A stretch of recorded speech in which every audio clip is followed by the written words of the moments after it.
വീക്കെൻഡൊക്കെ അല്ലേ, ഒരു ബർഗർ ആയാലോ? ഇത് വളരെ ഹെൽത്തി ആണെന്നൊന്നും ഞാൻ പറയില്ല, പക്ഷെ വൺസ് ഇൻ എ വൈൽ ഇതൊന്ന് ട്രൈ ചെയ്ത് നോക്കാവുന്നതാണ്. ഇതുണ്ടാക്കാനായിട്ട് ആകെപ്പാട് ടൈം എടുക്കുന്നത് ഈ പാറ്റി ഒന്ന് ഫ്രൈ ചെയ്തെടുക്കാനാണ് കേട്ടോ.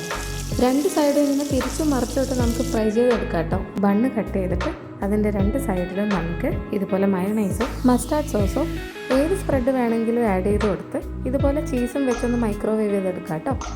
ഈ കാണുന്ന ലീഫ് ലെറ്റ്യൂസാണ്. ഒലീവ് ഓയിലൊന്ന് സോട്ട് ചെയ്തിട്ടോ അല്ലെങ്കിൽ ഡയറക്റ്റോ നമുക്ക് ഇങ്ങനെ വെച്ച് കൊടുക്കാം. അതിൻ്റെ കൂട്ടത്തിൽ നേരത്തെ ഫ്രൈ ചെയ്ത് വെച്ച പാറ്റി തണുത്തതിന് ശേഷം വെച്ച് കൊടുക്കുന്നുണ്ട്. കാര്യം ചെങ്കാണെങ്കിൽ നമുക്ക് കുറച്ചൊരു ഹെൽത്തി വേയിൽ ചിന്തിക്കാൻ വേണ്ടിയിട്ട് കുറച്ച് വെജീസും വേണമെങ്കിൽ ആഡ് ചെയ്യാം കേട്ടോ. ഇവിടെ ഇപ്പം ഞാൻ ടൊമാറ്റോസ് മാത്രമേ എടുത്തിട്ടുള്ളൂ. ഇനി ക്യൂക്കമ്പറൊക്കെ വേണമെങ്കിൽ നിങ്ങൾക്ക് ബട്ടറിലോ ഒലിവ് ഓയിലോ ഒന്ന് സോട്ട് ചെയ്തിട്ട് ആഡ് ചെയ്ത് കൊടുക്കാം. ഇനി ഫൈനലി ഒരു 3 സ്ലൈസ് ടൊമാറ്റോസും ഇനി സോട്ട് ചെയ്തെടുത്ത കുറച്ച് ലെറ്റ്യൂസും വെച്ചിട്ട് ഫില്ലിങ് ഫിനിഷ് ചെയ്ത ശേഷം നമ്മൾ മുറിച്ച് വെച്ച ആ മേൽഭാഗത്തെ ബണ്ണില്ലേ അതുകൂടി മേളിൽ വെച്ച് കൊടുത്തിട്ട് ഇങ്ങനെ ജസ്റ്റ് ഒന്ന് പ്രസ് ചെയ്ത് കൊടുക്കുന്നുണ്ട്. അതിൻ്റെ കൂട്ടത്തിൽ ഞാൻ കുറച്ച് ഫ്രഞ്ച് ഫ്രൈസ് കൂടി എടുത്തിട്ടുണ്ട്. ഇനി ഇഷ്ടപ്പെട്ട സീരീസിൻ്റെയോ ഫിലിമിൻ്റെയോ കൂടെ നമുക്കിത് എൻജോയ് ചെയ്യാം കേട്ടോ. വീഡിയോ ഇഷ്ടപ്പെട്ട ആരും സബ്സ്ക്രൈബ് ചെയ്യാൻ മറക്കല്ലേ. So enjoy your weekend. Thank you.